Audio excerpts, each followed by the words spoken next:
a ellos se les ocurrió alquilar unos colchones inflables que tenían en su apartamento. El éxito fue tan rotundo que dijeron, aquí hay un negocio, aquí hay un potencial negocio, pero no solamente podemos alquilar colchones inflables dentro de otros apartamentos, otras habitaciones. ¿Por qué no alquilamos toda una experiencia? ¿Por qué no preparamos toda una experiencia para que los usuarios puedan vivir y cualquier persona pueda alquilar su lugar para atender a otras personas alrededor del mundo? Entonces, aquí es donde empieza el primer ejemplo o el primer caso de diseño que tiene que ver con el Design Thinking, porque Joe Gebbia, que además estudió en la Escuela de Diseño de Rhode Island, había aprendido la metodología del Design Thinking allí y la trató de implementar dentro de la compañía de forma exitosa. Entonces, primero crearon todo un journey de lo que debería ser la experiencia de alojarse en un Airbnb, que al principio se llamaba Air, Bed and Breakfast, precisamente porque pensaron en hacer un journey en el que tenían un colchón inflable en cualquier lugar, en cualquier casa, en cualquier apartamento de cualquier persona, y también le daban un desayuno a esta persona. Pensaron cómo podían mejorar la experiencia del alojamiento, en cómo podrían de pronto recogerlo en el aeropuerto, llevarlo, hablar con la persona de la esquina del barrio y preguntarle cuáles son los lugares más interesantes del barrio y podérselos dar a entender. Y al final montaron y crearon todo este negocio con base en esa idea que nació desde una conferencia en San Francisco.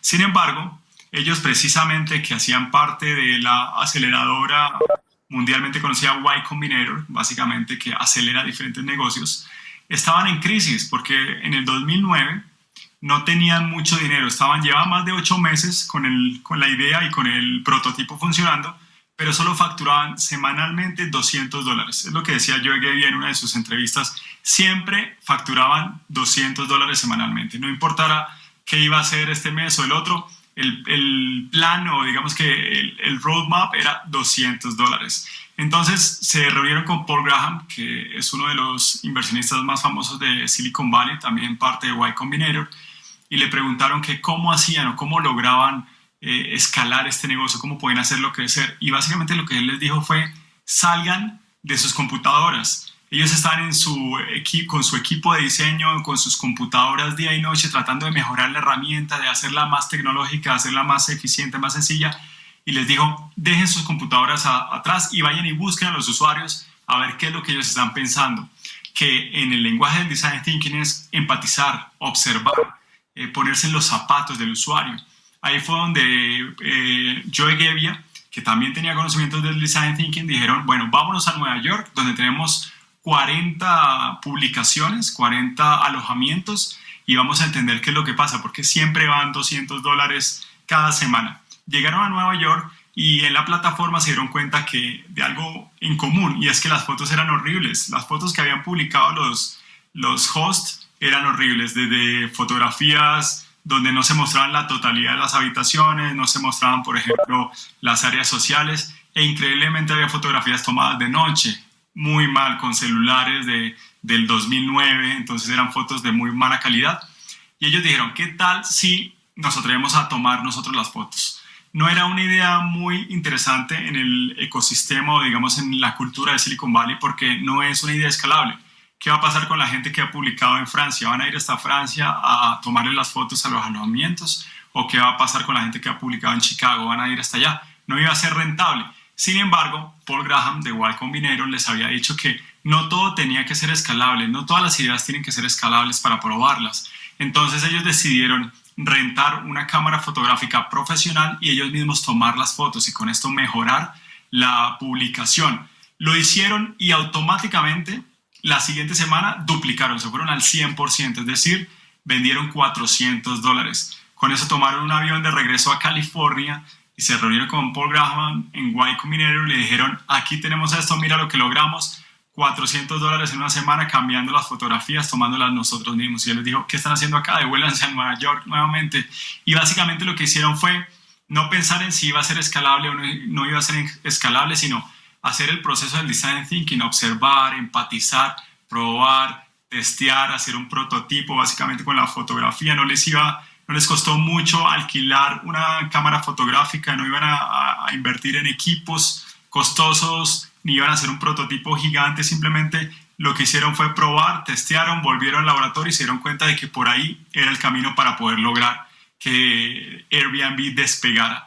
Y desde ahí se implantó en la cultura y en el proceso de diseño de su aplicación esas reglas que exigen que las fotografías tengan muy buena calidad y esas guías de usuario que conocen todos los hosts de Airbnb. Todo gracias al Design Thinking. También estuvieron analizando cuando estaban diseñando el producto, es decir, la aplicación, de cómo iban a rankear los hosts y los alojamientos y se dieron cuenta de que la forma de las estrellas era algo muy tradicional, era algo que estaba muy desgastado y dijeron, si esto es una experiencia, ¿por qué ponemos estrellas? ¿Por qué no ponemos algo más emocional, como qué tal un corazón? Y cambiaron todo el diseño, todo el icono, la iconografía normal de estrellas por corazones y eso también hizo que subieran el 30% de los alojamientos, que empezaron a vender mucho más, 30% más, precisamente porque la gente no se basaba en tiene 3 estrellas, 2 estrellas, 4 estrellas, eso es algo bastante desgastado. Ya con los corazones empezaron a dar una calificación más emocional y de hecho, si ustedes ingresan a la aplicación de Airbnb, ya sea de escritorio o a la aplicación móvil, se darán cuenta que la mayoría de alojamientos tienen una tasa promedio de una calificación muy alta. Es decir, mientras el promedio de calificaciones en Airbnb puede ser 4.7, en otras plataformas como Booking.com el promedio puede ser 4 o 3.8, porque las estrellas realmente no permiten evaluar de forma emocional o de forma eficaz una experiencia, es algo muy numérico. Por lo tanto, aquí también el éxito de Airbnb utilizando el Design Thinking es poder probar, empatizar y entender cuáles son las necesidades del usuario y las necesidades de la marca para poder satisfacer al usuario. Entonces, espero que les haya gustado mucho este caso de éxito de Airbnb, porque realmente el Design Thinking puede hacer que las organizaciones cambien revolucionariamente cualquier problema que tengan, lo solucionen y pueden crear mejores productos y servicios. ¿Cómo lo ven, chicos? ¿Sí han escuchado mucho sobre el Design Thinking? ¿Cómo lo ven? Miren cómo arranca muchas veces un negocio simplemente con base a una experiencia, con base a una necesidad. Miren que eran unos muchachos, obviamente, que les gustaban mucho los eventos que se hacen en California y vieron la necesidad pues de alquilar espacios para programadores y miren todo cómo inicia a partir de un modelo tradicional de una necesidad muy puntual, ¿sí? Que obviamente todo el mundo necesita un techo, pero era enfocado más que todo en ese tema, inicialmente en ese nicho que era el tema de la tecnología, la programación, pero miren cómo en el tiempo les tocó ir como cambiando, cambiando y cambiando esa necesidad porque pues el mercado estaba pidiendo ahora otras cosas. Entonces miren que el design thinking en realidad va a ser nuestra arma para poder trabajar fuertemente en nuestra metodología. ¿Alguna opinión acerca del video? ¿Cómo lo ven? ¿Sí conocían algo de esa historia?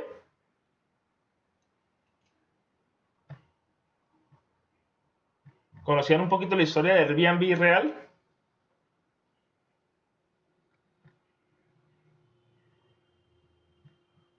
No, profe, la verdad no, pero pues interesante porque mira que, o sea, tiene razón en cuanto a lo de la calificación de, de los hoteles y pues de las habitaciones en otras, como en otras páginas, yo me pongo a ver y sí, o sea, las páginas no, o sea, en las calificaciones como de referencia te aparece una calificación de 3, 3, 5 y siempre es como 3 estrellas y un poquitico, entonces pero al final eso no le parece como tampoco tan llamativo, hablando personalmente. Entonces uno como que lo deja que, pues no sé, está como rara esa calificación y Sí, pasa, no entra como a detallar. exactamente. Y lo más interesante es que miren que él habla mucho de que el usuario es el centro de todo, ¿no? Lo que siempre hemos dicho.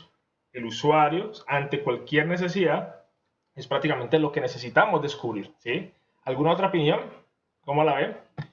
Ya vamos a mirar en detalle cómo arrancamos la metodología, pero quiero pues, escucharlos un poquito ustedes. No vas a ponerme la 30, boludo. A mí lo último que me llamó la atención, lo de la iconografía de corazones. Eso no lo sabía y no le había prestado atención y la verdad que, como dijo que aumentó sus ventas bastante, sí, sí tiene relevancia. Imagínate, con una experiencia, ¿no? Cambiando la experiencia, que muchas veces hablamos mucho de este tipo de innovación, de la experiencia, cómo yo puedo tratar de comunicar algo que muchas personas han tratado de hacer, pero de manera que diferente, un poquito más emocional, ¿no? Súper, súper. ¿Qué más pueden comentarme acerca de este caso?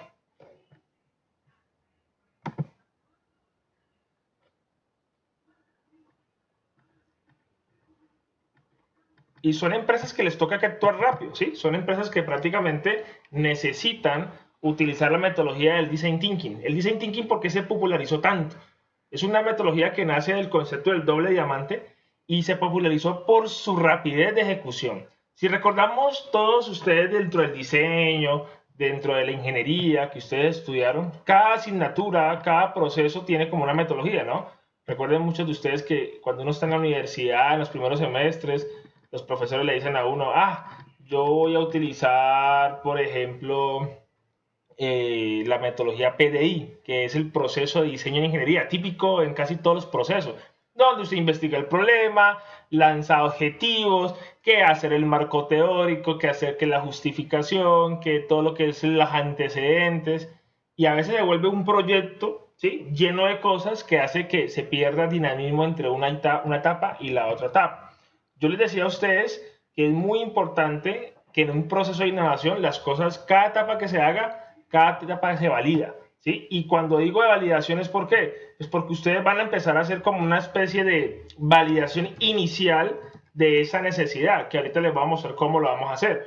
Hay una técnica que les voy a explicar hoy que se llama la técnica del Journey Map, ¿sí? Es como uno colocarse un poco en los zapatos del usuario y ahorita pues la miremos. Entonces ya les voy a compartir aquí una información que me parece muy pertinente para ustedes para que empiecen a arrancar de los actores, ¿sí? Cuando uno está trabajando en una necesidad, es muy importante también definir cuáles son los actores más importantes dentro de ese proyecto. ¿Por qué?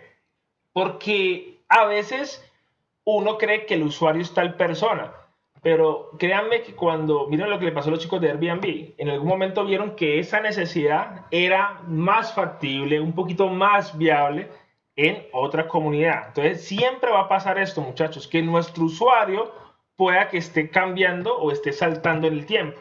Y por eso en la innovación no es tan fácil de hacerla, porque le toca a uno estar siempre pendiente de prácticamente de todas las metodologías de diseño que uno tiene como tal. Entonces, es muy chévere cuando uno trabaja, por ejemplo, ya les muestro por acá, denme un momentico, uno trabaja lo que son los casos de empatía, ¿sí? Cómo verdaderamente yo puedo hacer como una indagación preliminar, cómo yo descubro, ¿sí?, esa necesidad, esa empatía que tenemos que tener, cómo yo encuentro ese insight, ¿sí?, para poder que ustedes puedan trabajarlo. Entonces ya aquí la abro.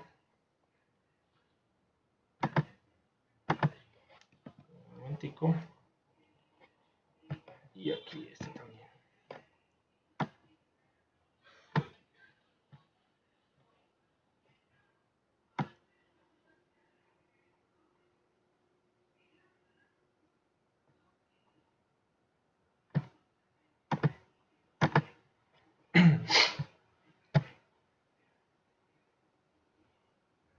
Listo. Entonces aquí vamos.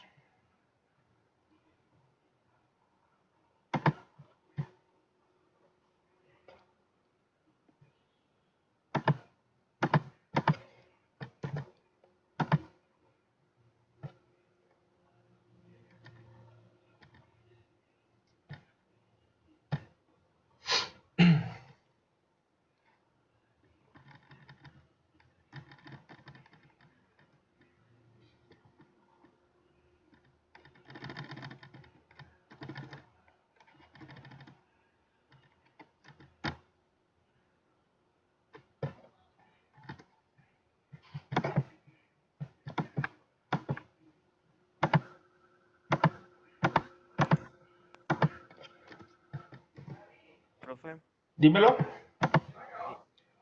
disculpe, soy Luis Moreno. Recién me tuve que ausentar 15 minutos porque me llamaron por teléfono y me quedé donde estaban mostrando el video. ¿El video? Ahí está. Sí, ya. Bien.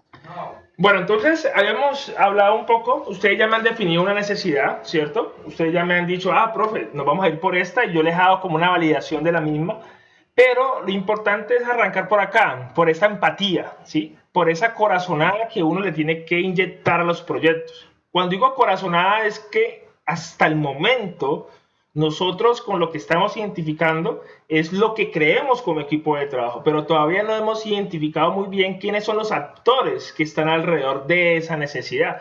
Y es algo que tenemos que hacer muy bien a partir de esta metodología. Yo les decía en la clase pasada que tenemos que empezar a hacer como una exploración preliminar, una indagación preliminar, buscando antecedentes, como que, uy, es importante ver si yo soy el único en el mundo que me estoy enfrentando a una situación como estas, o verdaderamente podemos ya arrancar de cero o podemos arrancar con una base, pero la empatía va mucho en esa corazonada. Vamos a mirar bien en detalle esa necesidad, si es real o no es real, no solo ya de pensamiento propio en equipo, sino del usuario. Eso lo vamos a hacer ahorita con algo que llaman los mapas de actores, ¿sí? Mapas de actores se llaman. Dime, Luis. ¿Sería algo relacionado con los stakeholders, algo con el estudio de mercado y demás? Sí, tiene que ver mucho con eso, pero antes de llegar a ese nivel, tenemos que hacer como una etapa previa que se llama los mapas de actores, ¿sí? El mapa de actores es muy importante para uno saber en el tiempo quién va a ser posiblemente a esa persona que le duele eso que tú identificaste.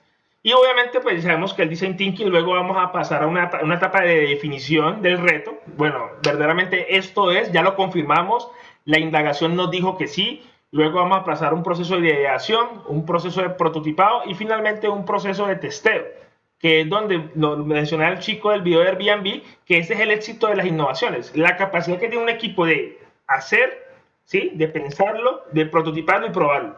Ese es el éxito de la metodología. Si usted analiza esto, son pasos que el ingeniero normalmente hace.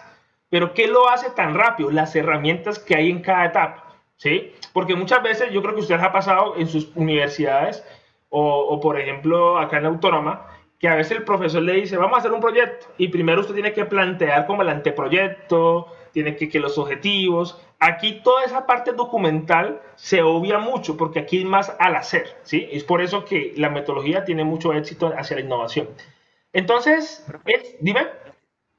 Para ver si lo entendí.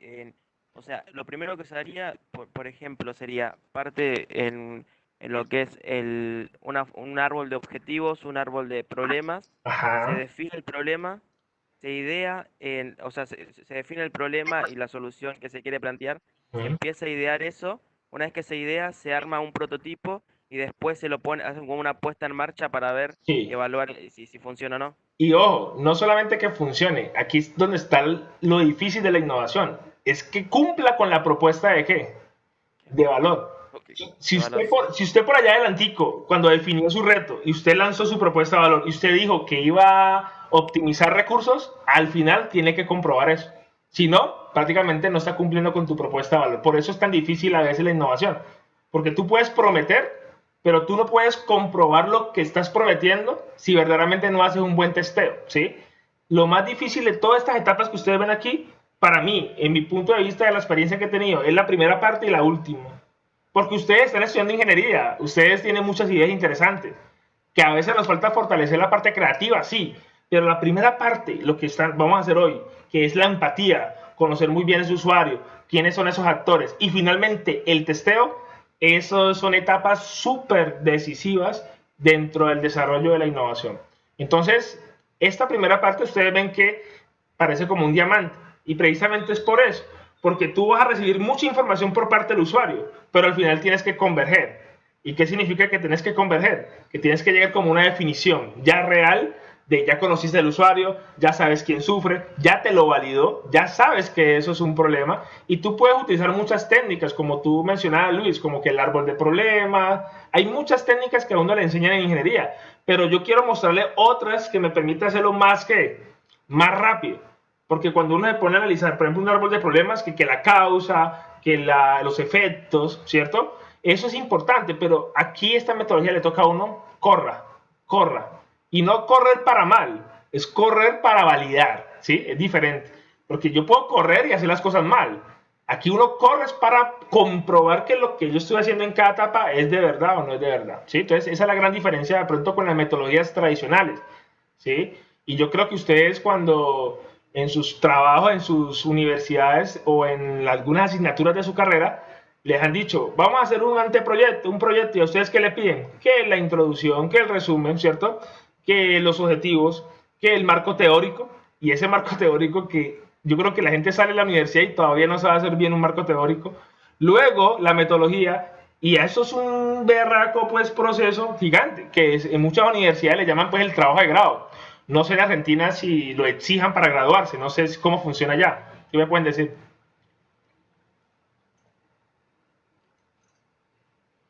Acá sí se exige la tesis, pero nosotros particularmente en nuestra universidad tenemos un trabajo de prácticas. Qué bueno. Tenemos que cumplir 200 horas de prácticas y después hacer nuestra especie de tesina basándonos en lo que hicimos en la empresa en la que trabajamos. Ok, y me imagino que les piden un documento, ¿no? Un documento donde están todos los puntos, ¿sí? Sí. Y ese es el dolor de cabeza muchas veces de las metodologías tradicionales, porque tú tienes que justificar todo en documento y muchas veces, y yo lo digo con toda tristeza, que a veces en las universidades cometemos este error, que hacen unas excelentes tesis o trabajos de grado y al final todo queda bonito en papel, pero nunca se lleva a la ¿qué? A la acción, a la práctica. Y yo les puedo decir, en la Universidad Autónoma, he tenido muchos tesistas, que las ideas son impresionantes, pero allá murieron. ¿Murieron dónde? En la biblioteca de la universidad. Allá están todas muertas. ¿Por qué? Profe, Dime.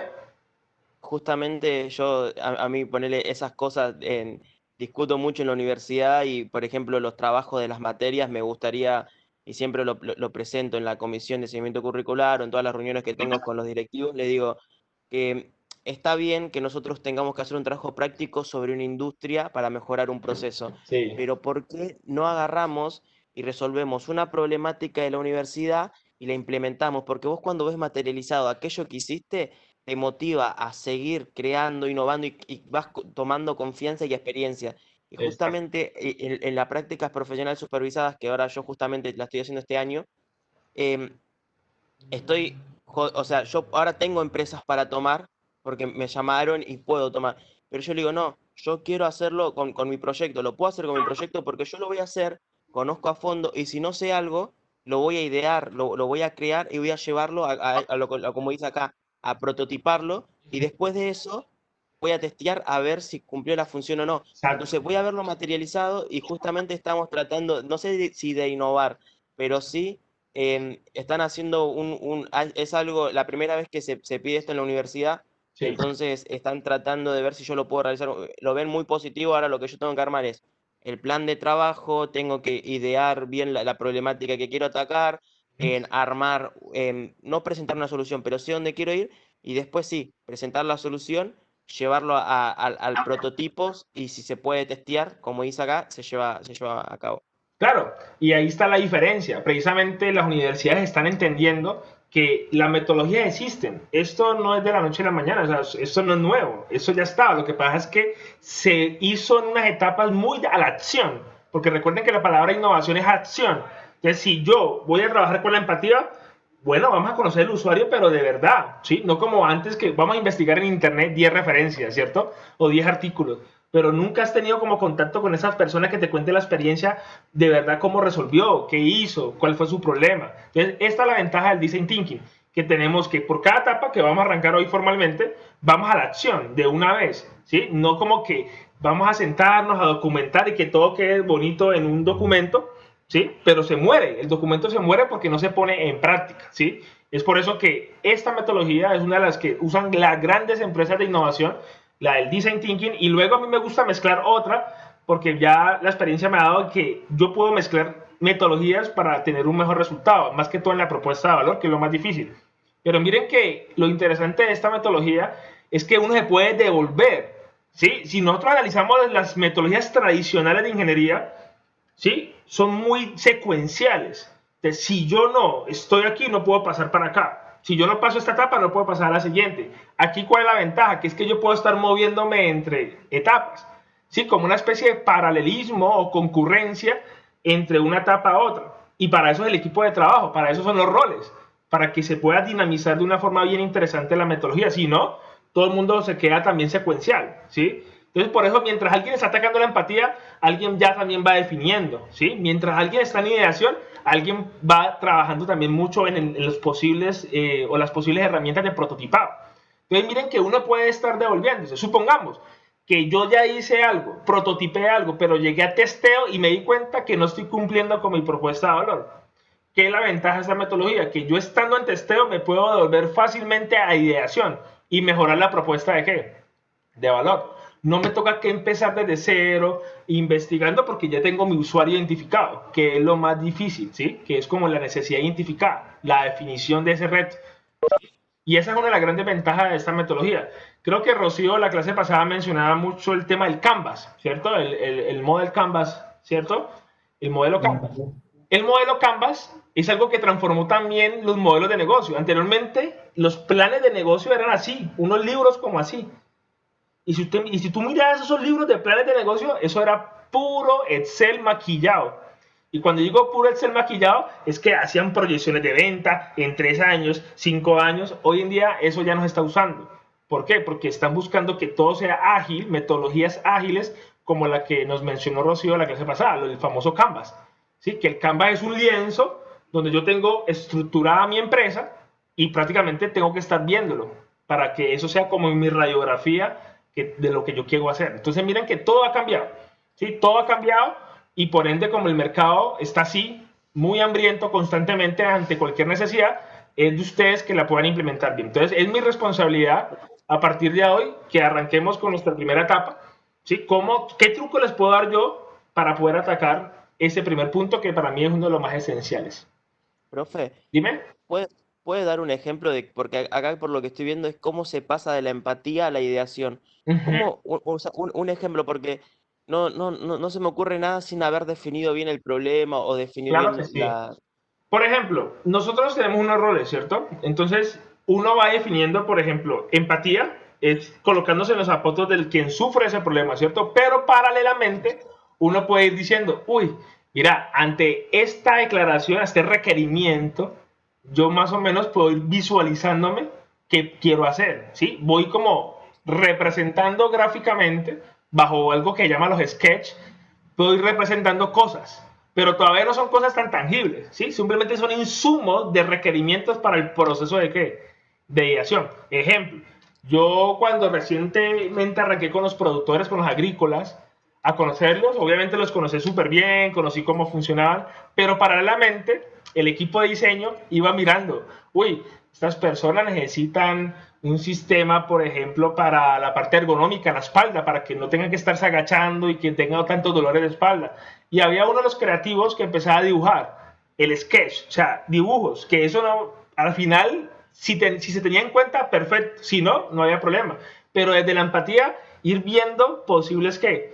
Alternativas. Y lo bueno de la empatía es que uno también puede que el usuario le da a uno a entender soluciones que uno no ha pensado, ¿sí? Cuando uno hace un proceso de indagación con un usuario, a veces el usuario tiene tantos problemas, tantas necesidades, que el usuario prácticamente le está contando la solución a usted. Entonces miren que desde ahí puede que nazca un primer pensamiento mental de ese proceso de ¿qué? De ideación. No quiere decir que sea el definitivo, pero uno desde la empatía ya puede empezar a sacar como cosas, requerimientos para poder alimentar ese proceso creativo. ¿Sí me puedo entender, Luis? Sí, sí, entonces, yo respecto a lo que voy recolectando de ese intercambio con cualquier persona, Exacto. ese nexo que armo, Sí, es algo igual que nos sucede a los que estamos estudiando ingeniería, brindar solución. Entonces nos presentan algo, bueno, puedo hacer esto, entonces lo va volcando ajá. sin haber definido todavía la problemática central. Sí, sin haberla definido. Eso es como insumos, pero ojo, cuando ya se define la problemática central, obviamente de todos esos insumos que salieron, uno empieza a hacer como un check. Este sí, este no, este sí, este no, ¿sí? Pero es como para ahorrar tiempo, ¿sí? Más que todo es como para ahorrar tiempo. ¿Cómo lo hacen muchas personas? Por ejemplo, en Google lo hacen así. Identifican una necesidad, ¿cierto? Y ellos allá son muy a que conocen al usuario y mientras definen ya el problema o el reto, que le llaman problema o reto, ellos ya van sacando palabras clave, ellos le llaman pues los keywords, ¿sí? Y van sacando palabras claves que son relacionadas al usuario y posiblemente futuros son insumos de la ideación.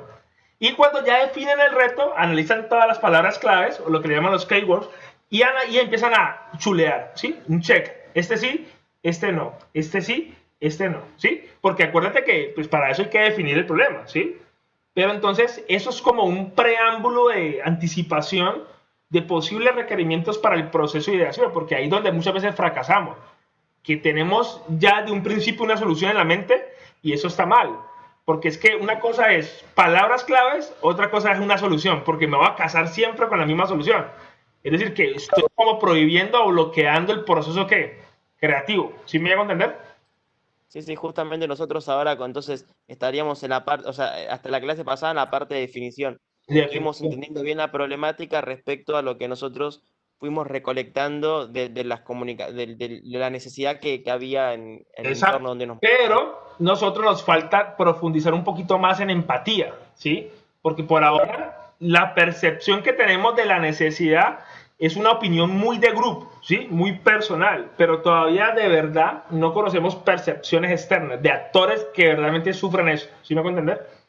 Sí, sí, por ejemplo, entonces nosotros, lo que estamos haciendo esto, lo que vamos a hacer de las clínicas, del stock, Ah, de una plataforma de datos, una base de datos, perdón, tendríamos que comunicarnos con Clínica de Colombia, por claro. ejemplo, de acá de Argentina, y armar todo eso Todo y es reclutar, hacer como encuestas para terminar de formular bien la problemática para empezar a idear. exacto. Es tanto así Bien. que yo les mostraré unas técnicas que uno hace para conocerlo, pero hoy quiero mostrarle una específico para que la empiecen a hacer, ¿listo? Entonces, el design thinking, muchachos, ya para pasar al contenido, es lo que vamos a estar moviéndonos en el tiempo, ¿sí? Vamos a estar moviéndonos mucho en el tiempo. Por ahora, esta primera etapa, todos los equipos deben estar trabajando en conjunto, ¿sí? Va a llegar un momento que sí, vamos a empezar a activar un poco los roles porque es necesario. El éxito de una buena metodología de design thinking es que los roles verdaderamente tengan incidencia. Y si usted analiza, todos los roles están ahí mezcladitos, ¿sí? Y todos van a tener una muy buena comunicación, ¿listo?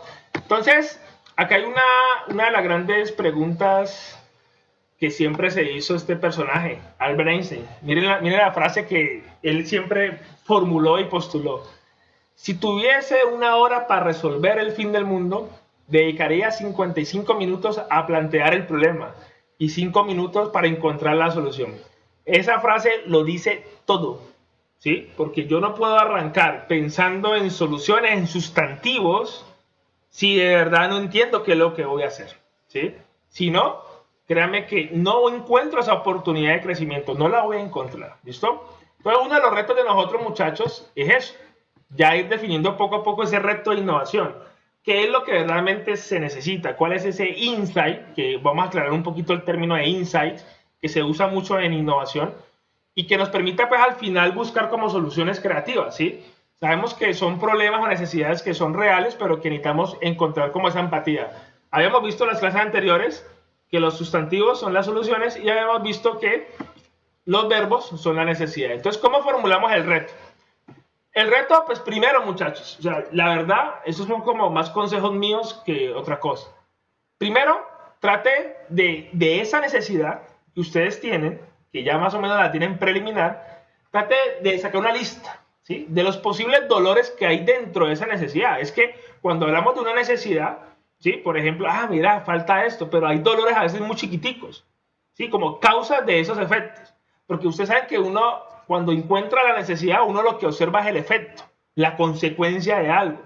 Entonces, trate de usted en su equipo de trabajo sacar como los dolores que hay ahí. Por ejemplo, los chicos que están trabajando con lo de la clínica. Mira, sabemos que hay un tema de optimización de tiempo, ¿sí? Que es una necesidad real, optimizar tiempo, pero dentro de optimizar tiempo, miremos dónde están esas dolencias puntuales, ¿sí? ¿Y cómo así esas dolencias puntuales? Es que mira que de aquí, desde que sale la orden médica, desde el médico que formula las medicinas hasta acá, ahí hay un problema.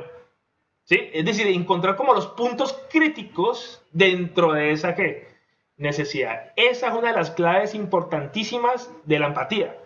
Porque muchas veces vemos la necesidad en conjunto, optimizar tiempo, es un verbo, ¿no? Optimizar. Pero a veces dentro de optimizar tiempo encontramos por allá bien escondidito que esa es como la causa de algo. ¿Sí? Algo bien escondido. Mira, es que esto funciona bien de aquí a aquí, pero aquí pasa esto. ¿Y esto para qué hay que identificarlo? Sacar todos esos dolores en un listadito para ver cuáles son esos dolores más directos que tenemos que atacar.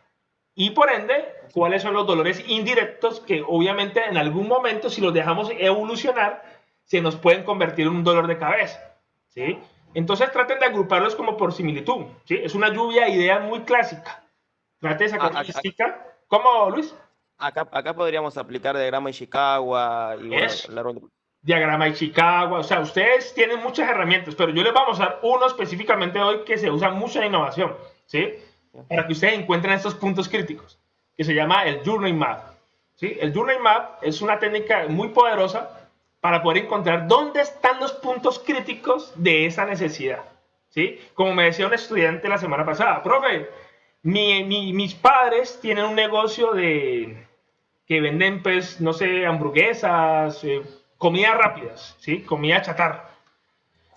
Y en la pandemia nosotros se nos aumentó el tema de los domicilios, ¿sí? Entonces él me decía, bueno, chévere, ¿y qué quieren ustedes resolver? No, pues necesitábamos, una de las grandes necesidades, la promesa de entrega de los pedidos. ¿Por qué? Porque dicen que se demoran una hora y media en llevarle un pedido a un cliente, porque ellos no eran expertos en domicilio, sino que la pandemia los obligó a ¿qué? A cambiar.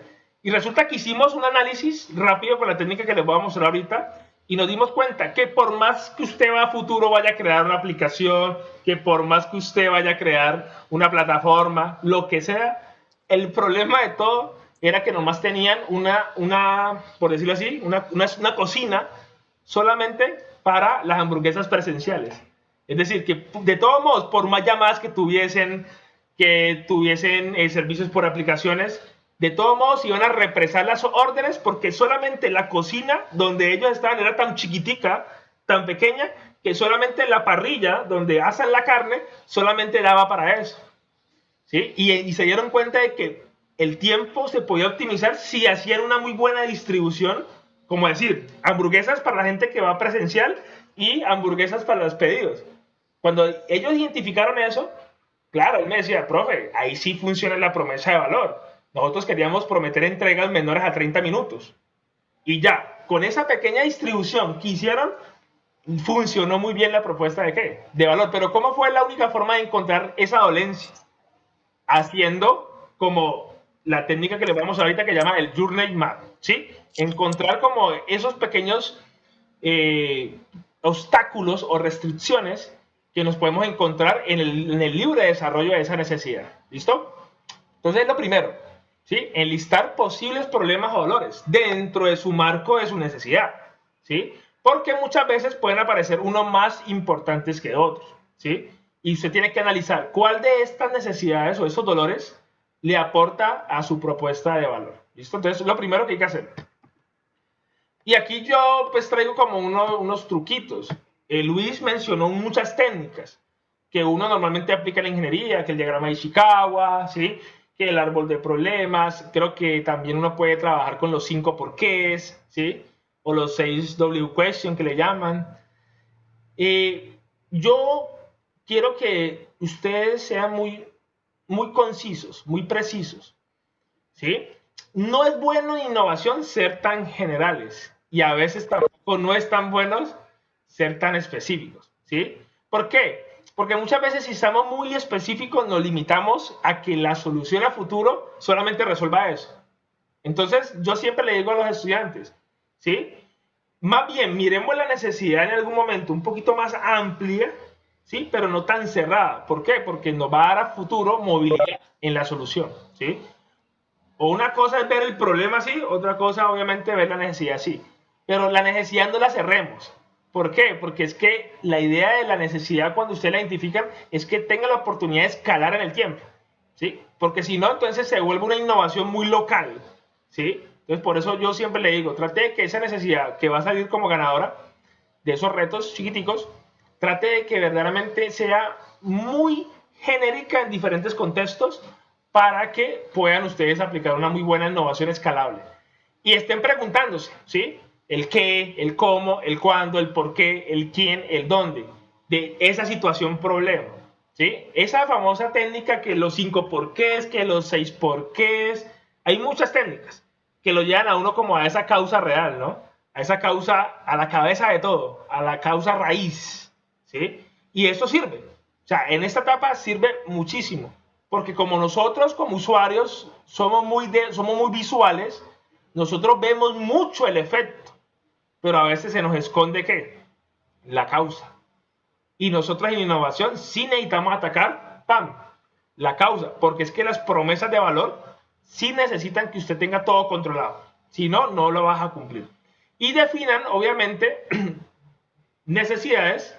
Cuando ustedes tienen su listica que les comenté ahorita, su listica pues de posibles dolores, traten de priorizar, ¿sí? Traten de definir esa necesidad que van a atacar como equipo de trabajo inicialmente.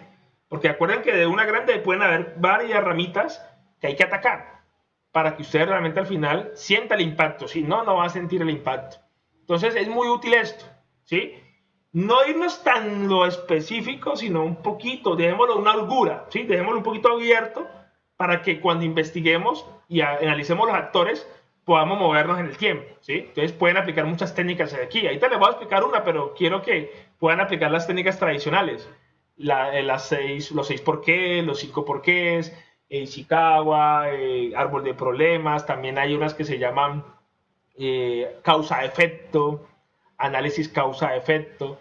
¿Para qué? Para que lleguemos a algo puntual. ¿Y por qué necesitamos llegar a algo puntual? Pues porque, muchachos, una de las cosas más importantes de innovación es poder encontrar esa necesidad real o lo que le llaman a innovación como insight para validarlo. Entonces, cuando ya usted agrupa todas sus dolencias y usted hace como su proceso de indagación, como que, bueno, vamos a conocer a este usuario, usted ya empieza a analizar que hay unas necesidades más prioritarias que otras, ¿sí? Usted empieza como a darle un resignificado a las cosas. Cuando usted nota eso, usted está sintiendo que lo que usted identificó inicialmente como equipo de trabajo está cambiando. Y no se asusten por esto, porque esto puede pasar. Usted dice, uy, profe, ¿te acordás que te comentamos de esta necesidad? Ahorita ya no es eso. Ah, es normal que pase.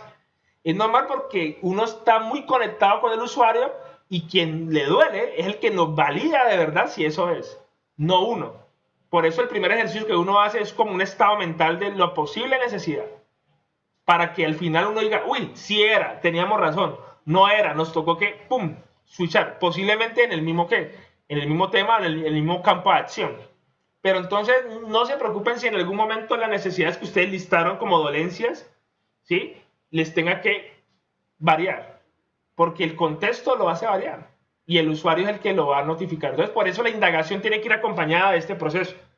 Ustedes listan sus necesidades, pero esas necesidades salen del usuario, de la indagación, de la entrevista, del cara a cara, de la observación, de la investigación de escritorio, ¿sí?, de todo lo que uno hace para poder ya corroborar. Si no, créanme que seríamos o estaríamos resolviendo una necesidad de nosotros, de lo que nosotros creemos.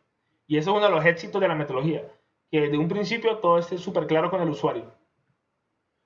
Y por acá, aquí yo les traigo como una tablita, como para que ustedes puedan redactar finalmente su problemática, su necesidad definitiva. Normalmente cuando uno quiere formular una pregunta, ¿no?, en la universidad le llaman la pregunta del problema. Pero aquí en innovación es más que todo la pregunta reto. ¿Por qué es un reto? Porque necesitamos resolverlo, no que nos quede en papel. Entonces la pregunta reto, uno siempre en el equipo de trabajo empieza a cuestionarse cuál sería la forma de mitigar, de optimizar, de ahorrar tal cosa. Siempre va acompañado como que de la pregunta y el verbo, ¿sí? Verbos como cuáles: aumentar, disminuir, facilitar, promover, ampliar, maximizar, minimizar, porque son verbos que apuntan a las necesidades básicas de sobrevivencia o de superación. ¿Recuerdan de la pirámide de Maslow?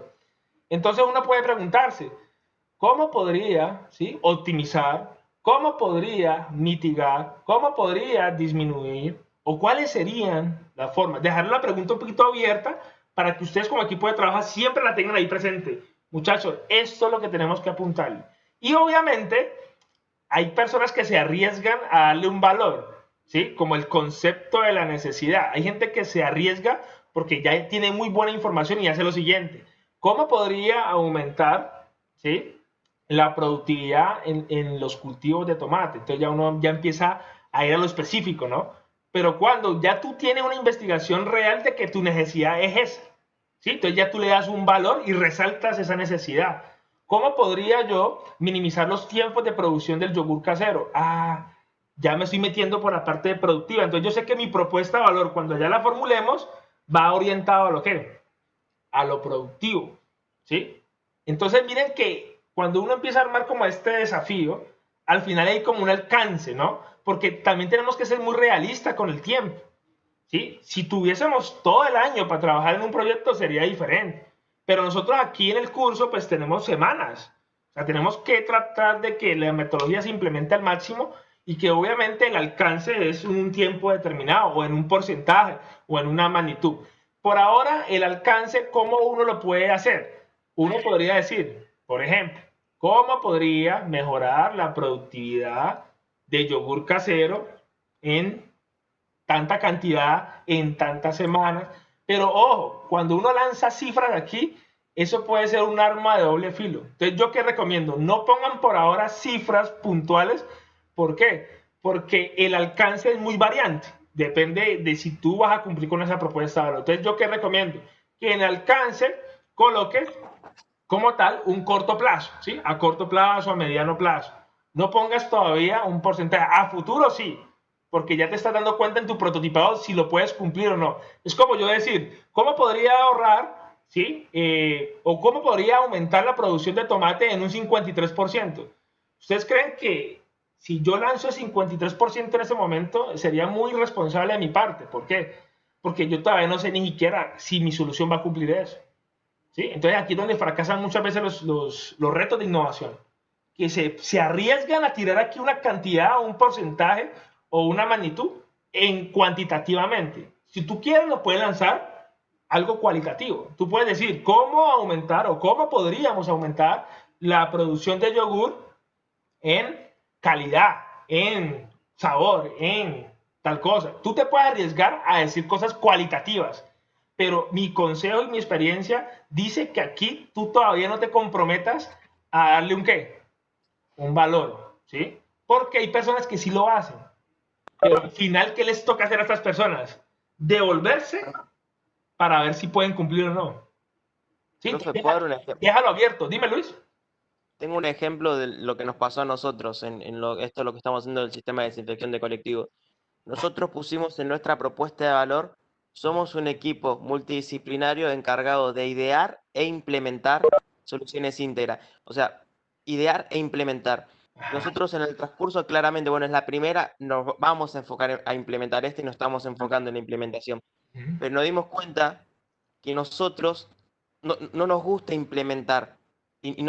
O sea, estamos, o sea, idear esa idea, traspasársela a alguien y que esa persona se encargue de implementarlo. Entonces, nosotros cuando nos dimos cuenta de eso, después de implementarlo y probarlo, o sea, en la parte del prototipo, no, en la parte de la puesta en marcha, nos dimos cuenta que nuestra función es idear soluciones íntegras. Imagínate. Y ahora claramente en esta parte lo implementamos porque nada, lo tenemos que implementar, pero hay gente especializada para eso. Entonces Claro. pero bueno, es. Y no es comprometerse, ¿no? Porque muchas veces uno por querer más se compromete, ¿cierto? Es como alguien que postule un reto en ese momento y diga, ¿cómo podría, ¿sí? Aumentar o mitigar o disminuir los índices de contaminación de X industria en tanto por ciento? Sería como un reto de verdad gigante uno lanzarse con cifras aquí. Pero entonces, ¿por qué preguntan por el alcance? Porque es que la innovación de verdad debe tener un techo, ¿sí? Porque es que si yo también la dejo muy abierta, jamás voy a poder medir el impacto, ¿sí? Porque recuerden que al final tú tienes que medir si es viable, si es factible, si es deseable y si tu propuesta de valor verdaderamente está cumpliendo, ¿sí? Entonces, cuando uno le da un alcance, yo normalmente, ¿qué hago aquí en el alcance? Yo simplemente me arriesgo a decir algo cualitativo inicialmente, ¿sí? Por ejemplo, ¿cómo podría mejorar la producción de tomate, ¿sí? En los pequeños y medianos productores? Entonces yo digo, me estoy enfocando, le estoy colocando un techo al alcance porque me estoy yendo solamente a los pequeños y medianos productores. O mejorar su calidad de vida porque es algo cualitativo. Pero si yo en este momento no me arriesgo, ¿sí? Y en los equipos de trabajo nunca lo recomiendo hacer, porque hay personas que sí se arriesgan. ¿Y cuál es la ventaja de arriesgarse? Yo puedo decir aquí, le va a mejorar un 80% de sus pérdidas. El problema es que me obliga a mí a que en el prototipado, ¿sí? Verdaderamente yo haga lo que sea, tengo que cumplir eso. Pero ¿qué tal que tu prototipado, tu tecnología, tu factibilidad, tu equipo no tenga para eso? ¿Sí me hago entender? Dime, Luis. Sí, sí. Sí, sí, sí. Y justamente también a nosotros nos pasó que nos está pasando que estamos aplicando nuestras energías, nuestro tiempo para pensar en implementarlo. Y nosotros, ese tiempo que estamos aplicando ahí puede ser mucho más productivo, más eficiente si nosotros lo aplicamos a seguir ideando cosas nuevas. Por ejemplo, una mejora que nosotros la podíamos hacer tranquilamente en 2 semanas, la hicimos en un mes y medio, porque nuestras energías se estaban concentrando en cómo implementarlo. O sea, nosotros no fuimos a implementarlo, pero sí fuimos a buscar las personas para que lo implementen, que esto, que el otro, y coordinar esa estrategia de instalación. Exacto. Pero se pierde el foco de lo que es la propuesta de valor, y ahí nos dimos cuenta que volvimos de vuelta atrás y listo. Ahora reformulemos la propuesta de valor y pongamos idear, no implementar. Entonces, ideamos y idear también ese conjunto, o sea, ideas la estrategia de instalación, estrategia de esto, del otro. Implementar se implementa, pero vos ideas para que otra persona lo implemente, no vos. Ajá. Así Tienes que toda bueno, razón. eso. Entonces, ¿yo qué recomiendo? O sea, esto que yo les estoy mostrando aquí es porque usted, como va a estar en su equipo de trabajo, va a hacer una lista de posibles dolencias, pero usted al final tiene que formular la pregunta reto. O sea, si no hay una pregunta reto, si no hay una pregunta que nos obligue a nosotros como equipo a resolverla, ¿sí? Nos quedamos todo el equipo como muy disperso. Entonces, normalmente cuando uno formula un reto, es la pregunta, la que tú quieras usar, cómo podría, ¿sí? ¿Será que tal cosa? ¿Cuándo? ¿Cómo? ¿Sí? Usted ya usa la pregunta más acorde a su contexto. Pero el verbo es importante, porque el verbo es lo que verdaderamente nosotros queremos que accionar. ¿Qué quiero hacer? Mejorar, mitigar, optimizar. Todo es adherir, por eso las necesidades son verbos. Pero cuando ya uno ha hecho una investigación muy interesante del usuario, uno ya le puede dar algo específico. ¿Cuál es esa necesidad? ¿Qué concepto? ¿Sí? Y es por ende que yo en esta primera parte, antes de ponerle un alcance, porque hay gente, y yo lo muestro con alcance y todo, porque es para que vean que hay gente que sí se arriesga aquí a poner un valor. Pero, como les digo, la experiencia me ha dado a mí a que esa casillita de alcance yo todavía no la uso. Más adelante, ¿yo qué hago? Cojo mi pregunta reto hasta valor. Y luego, cuando está uno en el proceso de ideación, que uno está sacando como la propuesta de valor, ahí sí uno dice, uy, la tenemos, pongámosle el alcance. Y cuando uno va prototipando, con más razón, pongámosle el alcance. Porque eso te da ventas.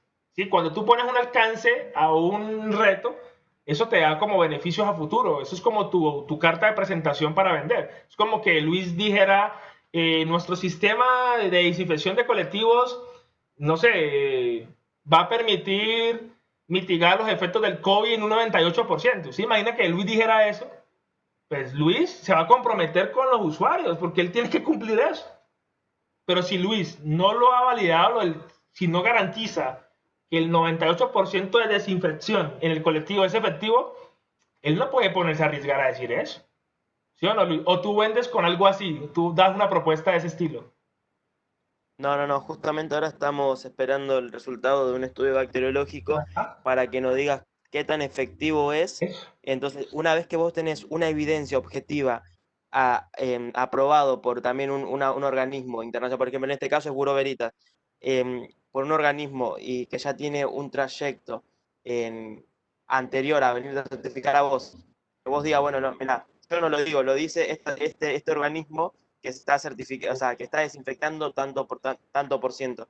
Entonces ya con eso, con una evidencia objetiva, tenés posibilidad de decirlo. Pero si no, no. Nosotros lo que sí hicimos es ver a dónde llegaba el líquido. Y nosotros haciendo cálculos llegaba al 95% de toda la superficie del colectivo el líquido desinfectante. Exacto. Ahora, que desinfecte el 95% o no, va a depender del estudio bacteriológico que estamos esperando que nos den el resultado. Ese es un buen ejemplo. Es por eso les digo que el alcance de un desafío, de un reto, uno se lo va dando en el tiempo. Mientras usted hace pruebas, usted se certifica, su prototipo le garantiza eso, ¿sí? Y esto le pasó a una empresa colombiana que estuvo en Shark Tank, que eran unos chicos que estaban haciendo un producto para hacer crecer, como decir, la barba de las personas, de los hombres, y el cabello para las personas que de pronto se les cae el cabello.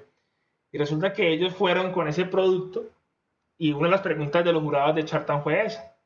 ¿Y usted por qué me está diciendo que eso de verdad le va a salir cabello a las personas? Y ellos, no, pues que ya probamos. Sí, pero como son inversionistas, y mismo los inversionistas que le dijeron, bueno, demuéstrame con laboratorio que eso va a funcionar. Entonces, eso es muy delicado, ¿sí? Por eso muchos de los proyectos que tienen potencial innovador se pueden clavar mismo, como decía, el cuchillo. ¿Por qué? Porque usted mismo está prometiendo algo que usted ni siquiera en este momento sabe si lo va a cumplir. Entonces yo siempre digo, en esa pregunta reto, va a ir evolucionando. O sea, plantee usted en su equipo de trabajo su pregunta reto. ¿Cómo podría el verbo, la necesidad pues puntual, pero el alcance por ahora se lo puede dar algo cualitativo? ¿Sí? No se comprometa todavía a darle un valor ¿qué? Cuantitativo, porque es que no sabemos. ¿Sí? Pero ¿por qué los pongo ahí? Porque es que uno de los errores de innovación es ese, que de un principio nos lanzamos a querer a comprometernos o prometer cosas que verdaderamente no sabemos hacer. ¿Sí? Es para que lo tengan muy en cuenta. Pero antes de uno formular el reto, ¿sí? Es muy claro tener en cuenta también, por ejemplo, unos aspectos. Los actores. ¿Sí? Yo sé que... Dime, Luis. Antes de pasar, justamente eso es lo que dijo recién. Antes de pasar, justamente eso, en el equipo sucedió eso. Queríamos prometer cosas porque no sabíamos, decíamos, vamos a tirar. No, sí, pero es por esto, por lo otro, no, por esto. Entonces, en esa, no sé, en esa tirada de buena energía, de que todo salía bien, de que todo fluía, decíamos, bueno, y no nos damos cuenta, capaz, y a veces queríamos decir cosas de más, y a veces menos era mejor. Entonces, justamente esto es lo que dice, capaz queríamos decir, no, pero mira, esto en seca, por ejemplo, no sé, una vez nos había venido una persona y me decía, mira, yo necesito que seque en 3 minutos. Y nosotros dijimos, no, mira, seca en 6 minutos. Podemos llegar a 3. Y un chico dijo, no, pero sí puede secar en 3, que esto que el otro, porque aplicamos esto y demás. Y entonces ahí es como que la emoción, la adrenalina y demás, te tira a tirar cosas a veces. Eso. Y que no la pensás, pero es por algo, no sé si es algo del cerebro, demás. Es, Pero es algo muy emocional y muy pasional muchas veces de las ideas, ¿sí? Es normal. Hay gente que se enamora de la idea. Se enamora Y de la idea y eso es malo. O sea, es malo, es malo. Y justamente cuando yo armé el equipo para empezar con Ingenar, que es la pyme que tengo, dije, no, agarremos y no nos enamoremos de la idea. Yo fui con una idea y le digo, no, esta es mi idea, pero yo no me enamoro, porque si vos te enamorás de esa idea, te sesgás en eso y perdés un montón de mirada. Pero bueno, eso ya es otra cosa, así que me estoy yendo de tema. No, está bien. Y eso es algo que... Hablo mucho, perdón. No, tranquilo, Luis. Está muy bien la participación y ojalá pues siempre todos participemos. Eso es muy importante. Pero entonces, el tema emocional influye mucho en este desafío, ¿no? Por eso a uno le recomiendan, vaya a lo puntual, ¿sí? Conozca su necesidad, haga su lista de dolencias para que usted pueda conocer el actor. Porque yo les muestro aquí como el paso a seguir de formular un desafío. Pero en realidad, uno antes de formular este desafío, uno debe hacer un mapa de actores. ¿Y qué es un mapa de actores? Pues sabemos que hay una necesidad. Ya ustedes me la notificaron. Ustedes tienen que comprobar si eso es de verdad. ¿Cómo? Pues con la indagación, tratando de conocer muy bien el usuario. Pero el mapa de actores, ¿qué me permite? Es prácticamente identificar quién es el actor principal dentro de esa necesidad. Haga cuenta que esto es una película. Es como una situación de Hollywood. Hay un actor principal, van a haber actores secundarios, de reparto, lo que sea. Pero el actor principal es el que más le duele. Siempre dentro de una necesidad hay alguien que más le duele el problema. Hay gente que más le toca. ¿Sí? Siempre va a haber alguien que verdaderamente sea esa cabeza de esa necesidad. Por eso es muy importante cuando uno se mueve en diferentes momentos. O sea, sabemos que uno, como ciudadano del mundo, uno se mueve mucho en el sector público, uno se mueve mucho en la sociedad civil, uno se mueve mucho en el sector privado y en la academia. Usted mantiene su vida en esos sectores, ¿sí? Y eso es importante cuando uno empieza a analizar las necesidades. Bueno, antes de conocer al usuario, ¿hacia qué sector yo me estoy yendo? ¿sí? Porque hay unos sectores más complejos que otros.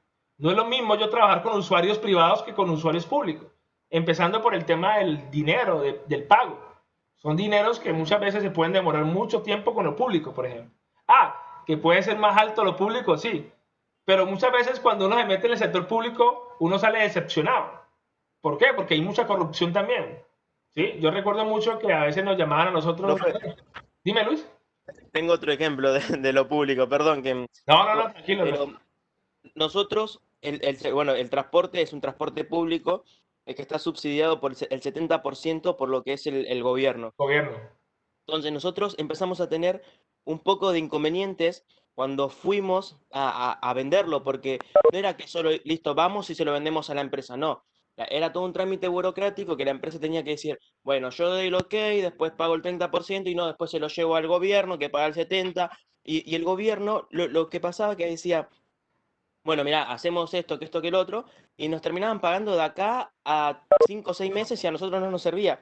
Y encima, cuando te armaba todo eso, habían letras chicas que te decían miles de cosas que te perjudicaban. Entonces, ahí justamente también es uno de los problemas porque lo que queríamos reformular, la propuesta de valor, que se entran en la parte de la comercialización, que está bueno que pase, pero o sea, nosotros, ingenieros industriales, ingeniero informático, en bioingeniería, licenciado en administración, que bueno, que se está por recibir también, eh, atacar a lo que nosotros, para lo que nosotros nos formaron, lo que está a nuestro alcance.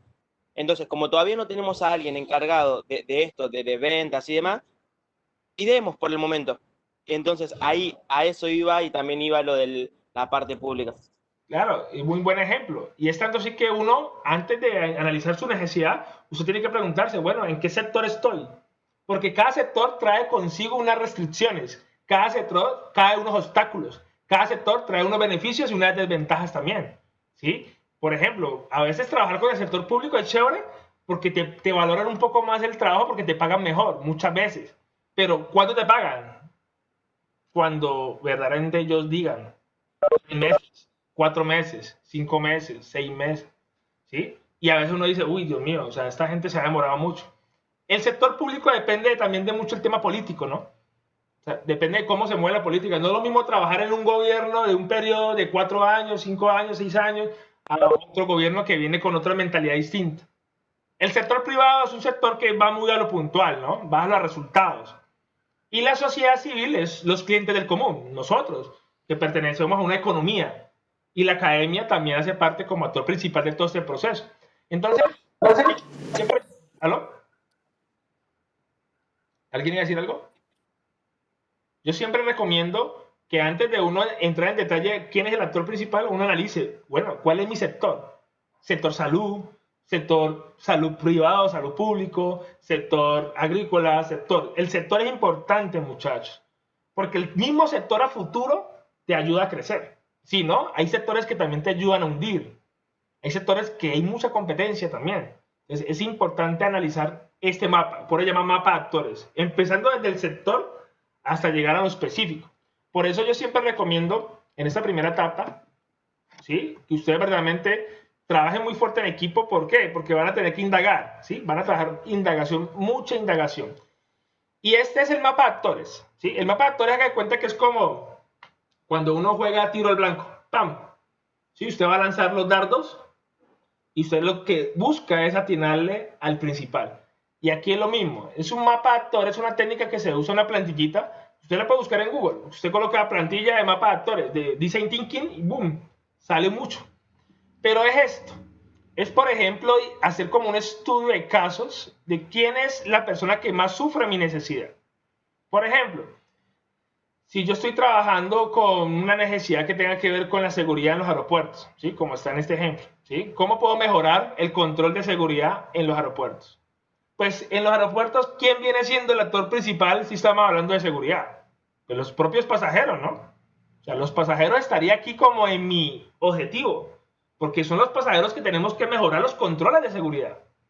Pero luego siguen otros actores secundarios que se acercan al principal, ¿sí?, que normalmente pueden ser los de seguridad, la gente de vigilancia, todas las entidades que protegen, ¿sí? Luego siguen las personas que trabajan en los escáneres, posiblemente seguridad anticontrol de drogas, antitrata de personas, ¿sí? Luego otras empresas de las taquillas, el personal de limpieza. Y miren que cada vez que mi actor se va alejando, o usted puede encontrar como relación entre actores, se va alejando hacia afuera, es porque ese actor pues deja de ser como un objetivo, pero que en algún momento puede influir en esa, ¿qué? En esa necesidad. Es como alguien me decía, profe, yo quiero trabajar con mascotas el semestre pasado. Entonces yo le decía, listo, perfecto. ¿Cuál es tu actor principal? En este caso, el actor principal pues viene siendo el usuario, o sea, el dueño de las mascotas. Pero ¿quién es ese actor que te sigue? No, pues aquí hay otro doliente, que son los veterinarios. Ah, mira, los veterinarios. Y así uno va armando como poco a poco quiénes esos actores que inciden directamente e indirectamente. Entre más alejados estén, menos puntaje tienen. Así como uno lanza un dardo, ¿no? Pero uno le tiene que apuntar inicialmente al que está aquí en el centro, porque ese es el que nos va a dar la información importante para poder sacar nuestros requerimientos a futuro, ¿sí? Pero no nos podemos olvidar de los otros actores secundarios que están por ahí regaditos. ¿Por qué? Porque esos a futuros nos pueden servir a nosotros como posibles clientes, ¿sí? Y yo de pronto le pongo un caso lo que habla Luis, que Luis habla mucho de la empresa y eso está muy bien. Él tiene ahorita su usuario principal, que son los colectivos, pero pues yo creo que eso se puede implementar en colegios, en escuelas, ¿sí o no, Luis? Oficinas, ¿sí? Entonces, son diferentes actores. ¿sí? Sí, sí, sí, justamente. Que precisamente ahorita Luis está enfocado en los colectivos, en los buses, pero yo sé que si él se empieza a mover sus actores que están ahí secundarios, esos actores secundarios se pueden volver un negocio interesante. Sí, sí, justamente ahora estamos implementándolo en colectivo de larga distancia. Nos llamaron de una oficina bueno, que es una agencia de viajes que quiere implementarlo en la oficina. Nos dieron tiempo que laburemos tranquilo y si lo podemos implementar estaría bueno para ellos y a su vez nos abriría un mercado que es instalarlo en oficina. Pero por eso ahí o sea, para mí el usuario principal, en el caso de los colectivos, son los pasajeros. Pasajeros. En el caso de la oficina, serían el personal que transita ahí en la oficina. Exacto. No sé cómo sería.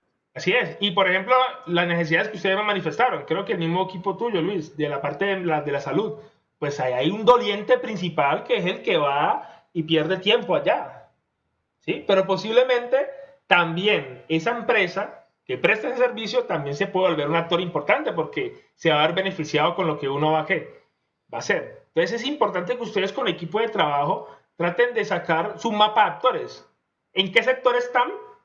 Y a quién van a atacar. Cuando uno hace el mapa de actores, ahí sí ya uno hace un despliegue total de quién es o quiénes son para poder hacer la indagación. Ah, mira, son usuarios de este tipo, son estas personas, vamos a llamarlas, vamos a contactarlas. Lo peor que uno le puede pasar en un proceso de indagación es que le digan que no, ¿sí? Yo recuerdo mucho hace unos 3 años, alguien necesitaba hablar con el alcalde. Y entonces los chicos estaban asustados porque ellos decían, no, pues, ¿quién va a hablar con el alcalde de la ciudad? Eso debe ser muy difícil. Pues resulta que la cita con el alcalde fue la más fácil. No sabía yo, como ciudadano de acá, que había un espacio reservado para la ciudadanía, que el alcalde puede recibirlo uno en su despacho, porque es que uno es ciudadano, uno tiene derecho a hablar con la máxima autoridad. Y los chicos se dieron cuenta de ese espacio y lo lograron hacer. Y yo les decía, pues tranquilo, vayan, si lo peor que le pueden decir a uno es que no, arriesguémonos siempre a perder ese temor, ¿no? Porque aquí pasan muchas situaciones, que a veces uno quiere conocer al usuario y uno dice, bueno, no conozco a nadie, no tengo el contacto de nadie. A veces la web, el internet, todo esto nos ha ayudado a que podamos contactar a las personas de una manera más fácil. Como les digo, no son los únicos en el mundo que ustedes tienen que hacer indagación.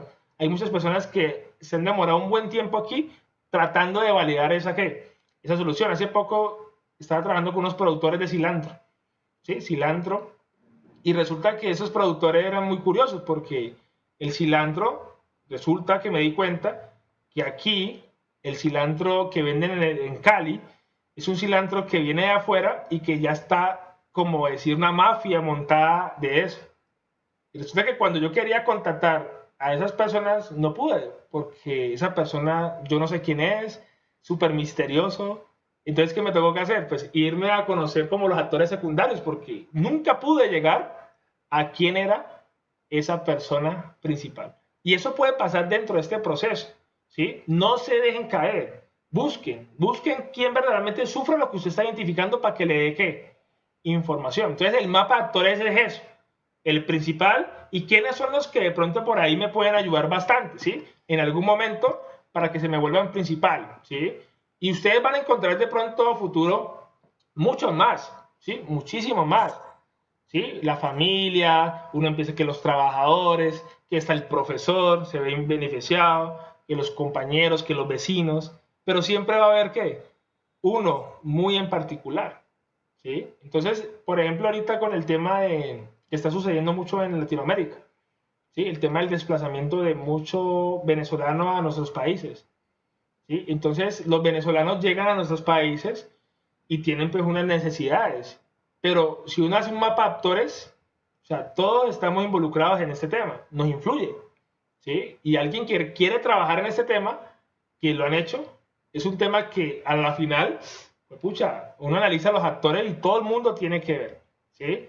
Porque su efecto puede ser positivo y negativo, más que todo negativo últimamente, para todas esas personas. Entonces es muy curioso que cuando uno hace un mapa de actores, usted va encontrando hasta que una persona por allá que usted dijo, no, eso no tiene nada que ver, es la que más importa, ¿sí? Entonces, eso es muy importante, ¿sí? Y eso... Profe, entonces tendríamos que hacer todos aquellos actores directos o indirectos, sin importar el porcentaje. Sin importar el porcentaje. O sea, tú simplemente aléjalos. O sea, un ejemplo, tú haces las rueditas que están aquí, ¿cierto? Trata de poner los actores que más cercanos estén al principal. Pero pongan los que estén bien lejanos, que ustedes digan, no, esto no tiene nada que ver ahorita, pero ojo, a veces esos son los que más influyen, ¿sí? Por eso hay que tenerlos ahí como en el radar. Hagan cuenta que eso es como un radar, ¿no? Hay que tenerlos en el radar, porque posiblemente esos que ahorita no los están afectando, a futuro sí los va a afectar, ¿sí? Entonces, esto es una técnica inicial para que ustedes puedan arrancar su proceso de indagación, ¿sí? Porque la idea es que ustedes puedan llegar como a hacer como un compromiso muy sencillo en su equipo de trabajo, un mapa de actores, ¿sí? Hagan un mapa de actores básico para poder ir avanzando en este proceso, ¿sí? Para que ustedes verdaderamente puedan crecer en el proceso de empatía, ¿sí? Mi primer consejo es este, ¿no? Vamos a trabajar primero con mapa de actores y luego vamos a trabajar con algo que llama el Journey Map, que lo vamos a hacer el jueves, que es, con estas dos técnicas podemos ya validar nuestra necesidad. Podemos ya verdaderamente decir, sí, ya conocemos al usuario, es verdad, esto pasa, ¿sí? Yo les voy a dar de pronto algunos contactos a algunas personas que tengan sus necesidades, que yo les pueda facilitar contactos de personas. Tengo pues obviamente varios conocidos, se lo pueden llamar, se pueden entrevistar, y esto le va a dar como más material a ustedes para que al final ya definamos esa pregunta reto. Recuerden que el objetivo de esta primera parte es que usted llegue a esto, ¿no? ¿Cómo podríamos, ¿de quién? ¿De cuál actor? Pero antes de yo ponerme a redactar el desafío, o esa definición real de lo que voy a hacer, ya tuve que haber investigado, ya tuve que haber conocido al usuario, ya tuve que haber prácticamente hecho mucha investigación. Entonces, por eso esta primera parte, antes de que formulemos esto, por eso yo se los presenté hoy, pero antes de eso, antes de ponernos a hacer esto, mapa de actores y lo que vamos a ver el jueves que se llama el Journey Map, que es una técnica poderosísima para poder verdaderamente encontrar como esas dolencias chiquiticas que hay dentro de cada necesidad, que eso es algo muy valioso dentro de este proceso pues, de innovación. ¿Listo? Entonces quería darles esta introducción de la técnica. Mapa de actores es algo que tienen que hacer como equipo de trabajo, se les va a pedir, ¿sí? ¿Cuál es un mapa de actores? Pero por ahora vayan sacando los dos primeros pasos que les dije. Saquen una lista de dolencias, de su necesidad que ustedes ya definieron. Trate de sacar una lista de dolencias que cuando usted ya las verifique con su usuario, usted puede hacer un check. Esta sí es verdad, esto no, esto sí, esta no. Eso es importantísimo, ¿listo? Profe, Dime. una pregunta. A la hora de cuando nosotros presentemos el trabajo final, Sí. ¿tenemos que presentar un documento en Word o una presentación, exponerlo? ¿Cómo es? Porque... Muy buena pregunta. Nosotros vamos a ir a partir de que arrancamos esta semana en forma, vamos a ir recopilando toda esa información. Yo les voy a compartir a cada equipo una carpeta en el Drive donde ustedes van a ir subiendo siempre todo su material. No se les va a pedir un documento porque estamos hablando de innovación, queremos salirnos de lo tradicional. Nosotros al final pedimos un pitch, una presentación de inversionistas. ¿Listo? Perfecto, sí, sí. ¿No? Si podemos armar un PowerPoint, podemos armar un Prexio. Claro. Tienen que ir armando como su material, eso lo vamos a ir haciendo, pero como tal al final no tienen que entregar pues el super libro y trabajo de tesis, nada de eso. Al final hay una carpeta donde está guardado todas las etapas. Etapa de empatía, hicimos esto. Etapa de ideación, hicimos esto. ¿Listo? Perfecto, sí, sí, sí. Y esta es la serie que pues les voy a subir el primer capítulo para que es una serie que me gusta recomendar, se llama Silicon Valley. Hoy ya se las voy a subir. Se les voy a subir la primera temporada oficialmente para que se la vean. ¿Sí? Es muy chévere porque hablan de todas estas etapas que vamos a mirar. ¿Listo? Listo, muchachos. Entonces nos vemos el jueves para que arranquemos con el Journey Map y de una arrancamos pues para cuándo serían las entregas. Todo lo que son fechas puntuales de entregas de cada equipo. ¿Listo? Listo, profe, gracias. Dale, muchachos, a ustedes. Muchas gracias. Un buen día. Chao, chao. Gracias igualmente.